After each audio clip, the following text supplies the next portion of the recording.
couple of things I want to share quickly at this point. One is, and Shelley didn't mention, but next Sunday you will be in for a treat. We will have the Kentucky Wesleyan Cantori singers with us in all three worship services. And you remember they were here before. They're under different directorship. Paul, who was the director at the time, we were the last church that Paul was able to direct the singers. Paul died of cancer about a month after he was here with us. And Brad Naylor is now the director and will be here with, I think there's 18 or 20 of them in the group, but you'll enjoy that. Tell a friend, invite them to come and be with us. Now, I'm not real sure, but I'm going to take a step of faith this morning because of something I'm aware of. Are there caravanners with Habitat with us this morning? Had a pretty good eye, didn't I? I said, okay, now these folks don't look, but I knew the caravanners, and I knew some of you may have been with us last year as a part of that in time of worship. But is it 1 week or 2 weeks that you guys are here? 2 weeks. They're doing a blitz. These folks travel all over the country to share, and believe it or not, they're willing to come back to Madisonville second, maybe third time as a part of that. But we're glad to have you with us and pray blessings in the coming 2 weeks as you work. And thank you for giving of your time and a witness in ministry. We appreciate it. We're glad to have you here with us today. One other thing I want to say real quick is I am glad it's not Easter Sunday again this Sunday. Now, you may say, why is that? Because I tell you, for a preacher who likes to make eye contact, last week I felt like that dog in the back of the window with the bobblehead, just going back and forth. Because both sides of the balcony, there were folks there and folks up there. It's a whole lot easier to look up every once in a while and see them. And I can kind of get you, but it's kind of hard to do this. But anyway, it's a good day. Let me say to you this morning as we continue a part of the series, some of these would have been before last Sunday, the Easter Sunday, but they still have much to say in the I am sayings of Jesus. They're words that are part of that because they tell us who Jesus is and they tell us what we can become. It goes all the way back to the Old Testament when Moses and God were having that conversation and saying, tell them I am. And if you listen and look at the words of Jesus, you'll find out He tells us who He is in the midst of our lives as we share together. And there's a little bit of confusion. There are two sermons here, and you might thinking, well, it's not about Jesus as the Good Shepherd. He picks that up a little bit later. But this one is the door or the gate. There's a combination of what we share. Every day, people like you and me, people all around the world, walk through a door. We walk in and out doors and we don't think about it. It's a part of that sometimes. But it's a part of the fulfillment of our lives so that we can do doors. It seems like there's always, walking through the right door. Maybe going through the wrong door is a part of that. But the door is something that's different. This door has no hinges. This door has no knobs. This door has no locks. And it doesn't swing in and out. The door is the person, Jesus. Those statements that are part of that, Jesus said He would be the good shepherd, and He says that in part here, and He talks about the sheep. But the focus is really about the door. Jesus is known, as you well know, or should know, from just saying, He uses many times an everyday comparison to give a greater lesson. Part of our recognize it. In Israel, there were two kinds of sheepfolds. You heard Trace talk about one, and I'll mention it again, but there was another kind of sheepfold. Usually near a town or a village, there was a sheepfold, and all of the shepherds with their flocks would pool their resources and hire someone to watch the sheepfold. The person who was hired would be the one who would stand there, and he would not let anyone who was not a shepherd, who had put folks in there, basically, he knew them personally, would not let anyone else come in to disturb the sheep. The second sheepfold was again out on the mountainside as a part of that, the hillsides where there was grass. It was one of those places far away from a village or a town usually. out in the middle of what seemed to be nowhere, but place where the sheep could feed is a part of that. It was a walled enclosure. Now, Trace had those walls a little bit higher than I did, but sometimes they were as low as just a foot. Rocks built up. Many times, at least from some of my reading, it was not that they had anything over them at all. It was open sky. Sometimes they were more. It might be 2 feet as a part of that. But it was an enclosure, and again, the shepherd laid himself down, willingly giving his life for protection of the sheep. There are 2 things that you and I need to recognize as a part of that. One is that for that shepherd, it says to me that sheep were important. Every one of them. You know of other passages where Jesus talks about the sheep. There were 99 safe in the fold and there was one outside, but every one of them were important. And what those sheep found at that point is they found security. They were safe. They were safe, and you remember Jesus said, I lay down my life for the sheep. We think about that, the shepherd would do that. Sheep were used to following as a part of that. I remember when we were visiting in Israel, and some of you who've been there know it's a part, if sometimes you had to look, and you had to look at some distance, but you would see the shepherd, and the shepherd would be walking across the hillside, and the sheep were following him as a part of that. When night came, they would take them into the sheepfold as a part of that. Now, the interesting thing for me, and I may have mentioned this before, but it's a good place to bring it in again. I would watch that, but there were also some things in modern day, when I was there, different from the days of Jesus concerning the sheep on the mountainside. There were some unusual things that I saw. There were some tents close to where the sheep were brought into the fold. There was usually, on some of them, believe it or not, there was the old television antenna sticking out of the tent. There was also a generator outside the tent. And you know what else was outside the tent? A 4-wheeler.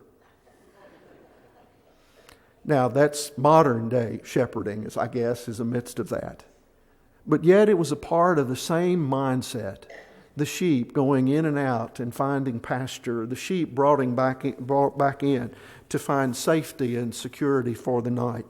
For the bigger part of the day, they were kind of left to go on their own. And I'll mention with the shepherd, Jesus has the good shepherd later on. Sometimes the sheep just paid no attention. If they could find grass, they'd put their head down and they would eat, and not without the shepherd bringing them back into the fold, they could find themselves off and away.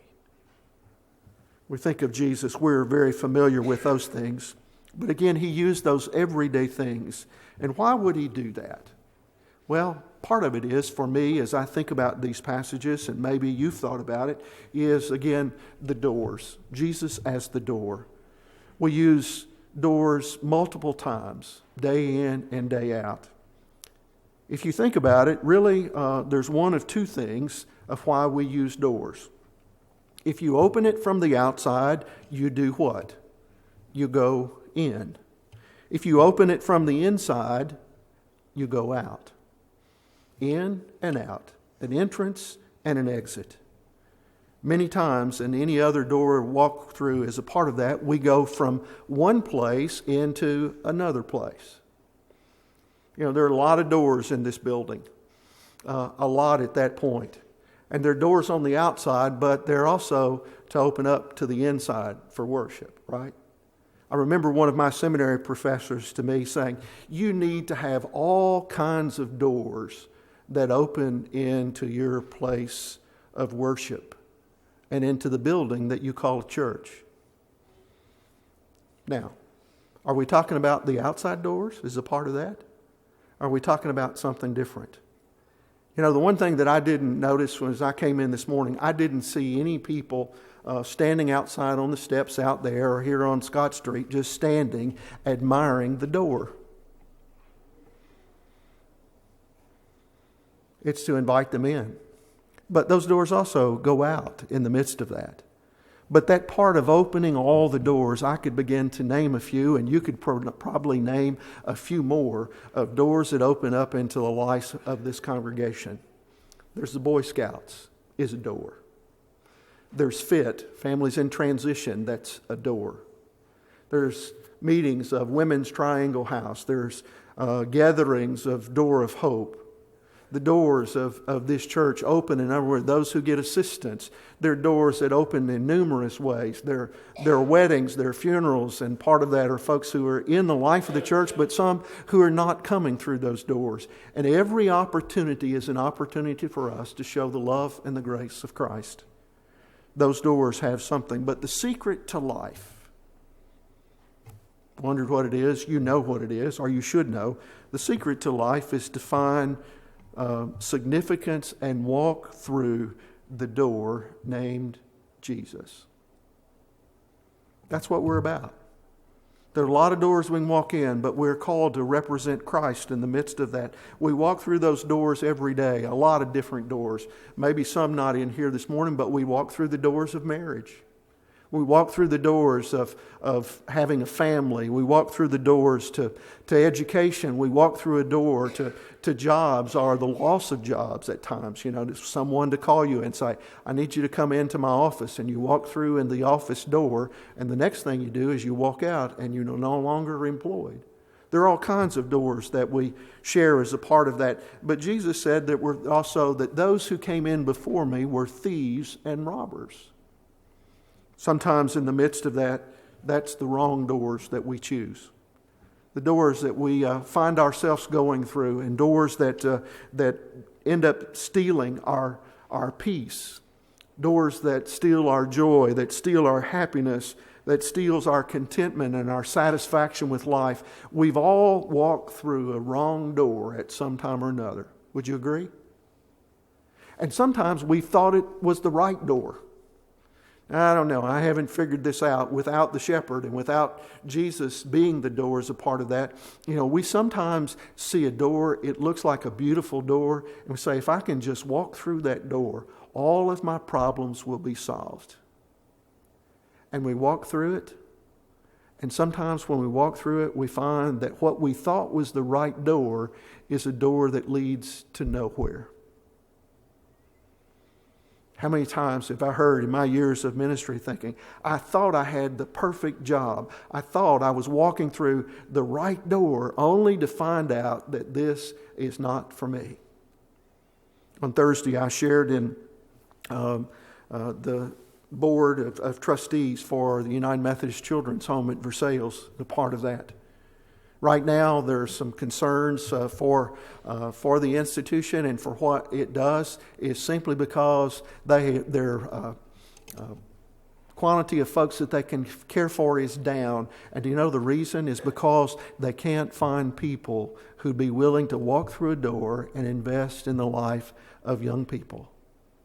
Randy Coy, who's the director, said there are folks who walk through and they take that first day training and they realize what they're asked to do. And then he says, and they walk out the door, never to return. The call of our lives is those wrong doors and steals as a part of that stealing.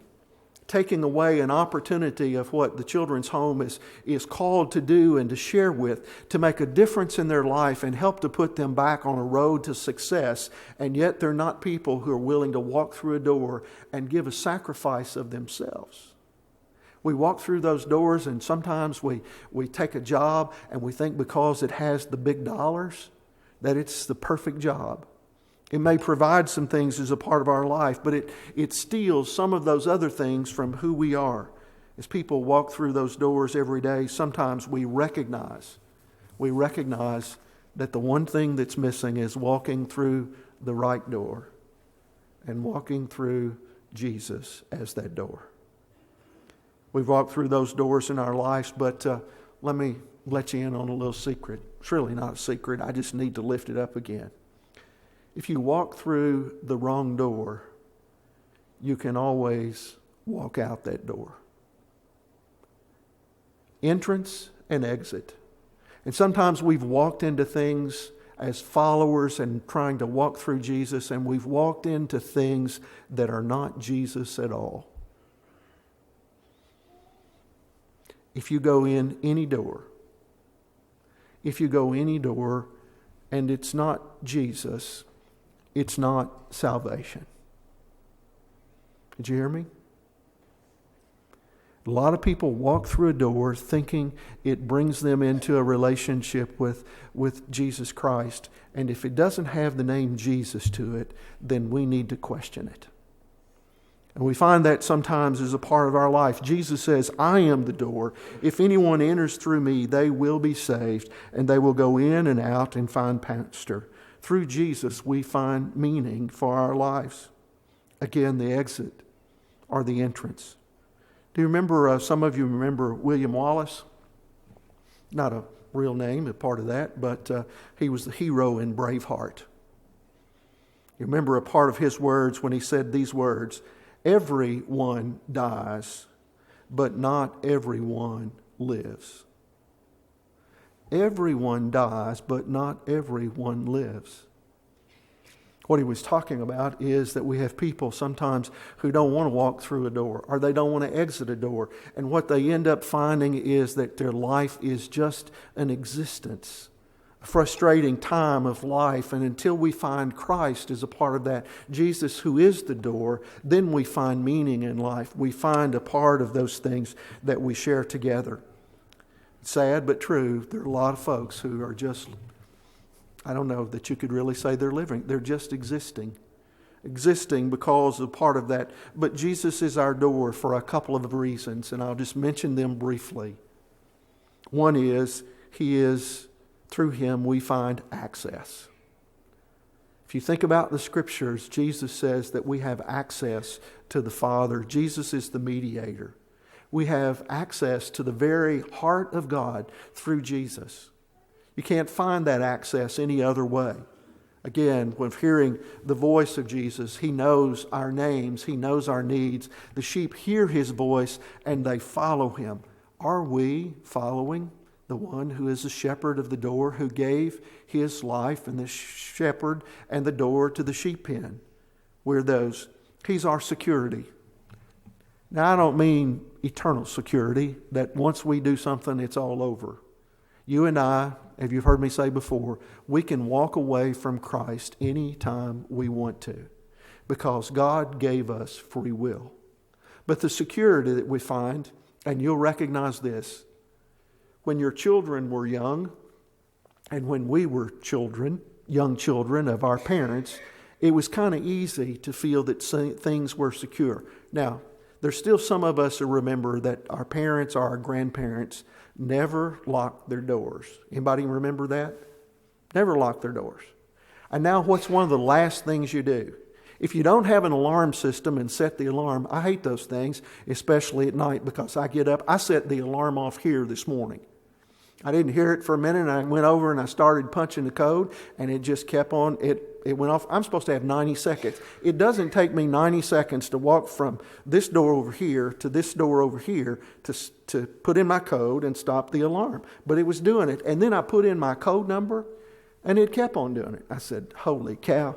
I've messed this thing up. Mac's not here yet, our facilities person. Shelley's not here yet. I was a little bit early. Usually the alarm is off. So here I am punching in the numbers. Well, you know what happens, don't you?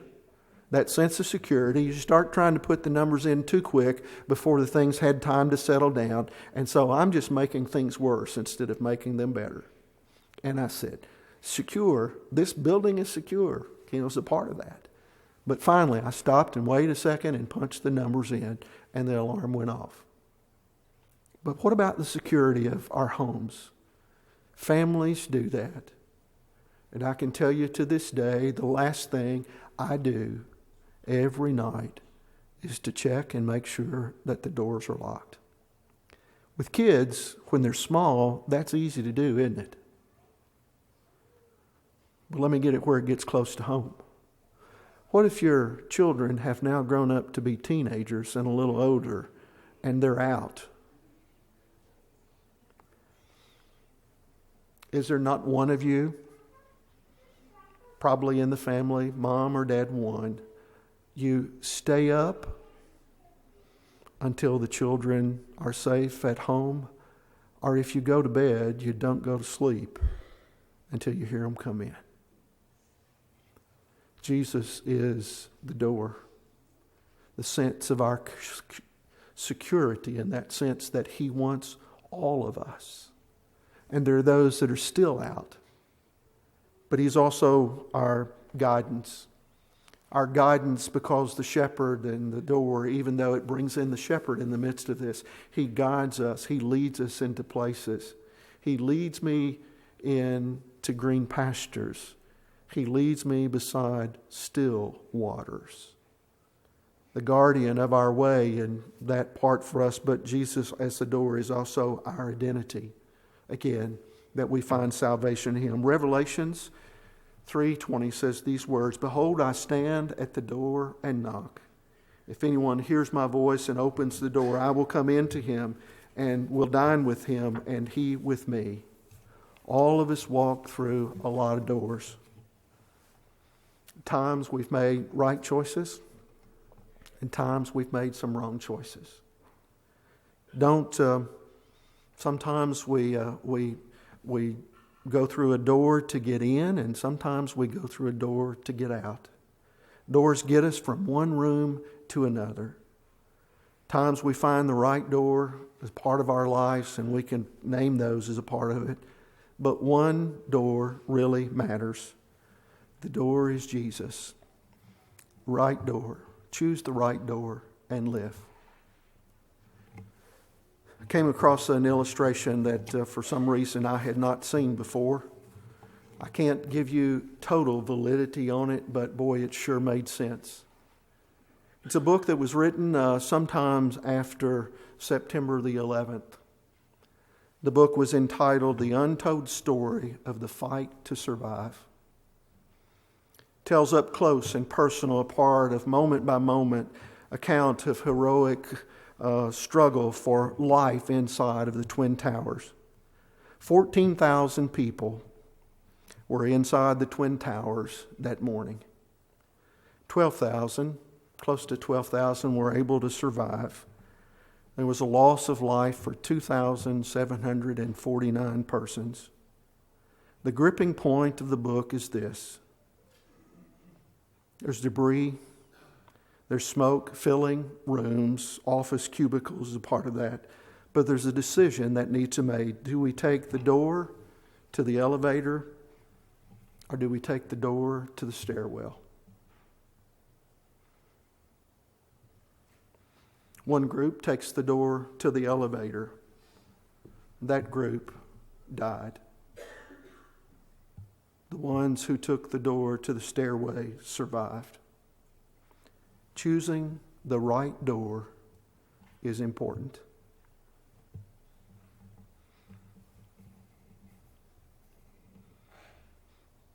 Jesus said, "I am the door." Choose Jesus and live. In the name of the Father, and of the Son, and of the Holy Spirit. Amen.